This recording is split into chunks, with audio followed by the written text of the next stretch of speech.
اچھا ایک بات یہاں اور بھی ہے وہ میں کرتا چلا جاؤں کہ انہوں نے ہمیں الزام دیا کہ تم کوے کو حلال سمجھتے ہو. کیا الزام دیا؟ ہم نے کہا یہ بات تو تم نے بھی لکھی ہے، تم نے بھی لکھی ہے. اچھا انہوں نے الو کو بھی حلال لکھا ہے. کس کو؟ الو کو. بوم اس کو بھی کیا لکھا ہے؟ اور چمگاڈر کو بھی حلال لکھا ہے.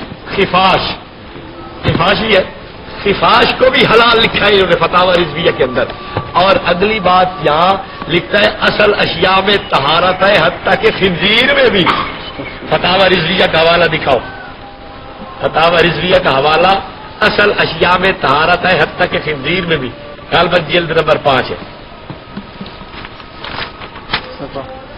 5 ہے.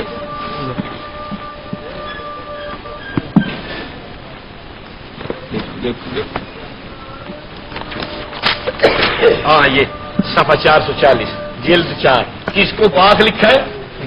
حتیٰ کہتا ہے خنزیر بھی پاک ہے اس لیے کہ خنزیر بنتا ہے منی سے، منی بنتی ہے خون سے، خون بنتا ہے غذا سے، غذا بنتی ہے عناصر اربع سے، عناصر اربع بھی پاک ہے، غذا بھی پاک ہے، خون بھی پاک ہے، منی بھی پاک ہے اور خنزیر بھی پاک ہے. ہم نے کہا دیکھو غیر مقلدوں کو ہم روکتے تھے کہ وہ منی کو پاک سمجھتے ہیں اور لامقولو تم تو ان سے بھی آگے نکل گئے.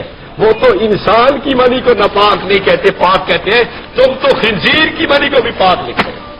یہ فتاوی رضویہ کا حال ہے جس کے بارے میں یہ کہتے ہیں کہ اتنا بڑا فتاوی رضویہ اور یہ وہ فلاں فلاں فلاں.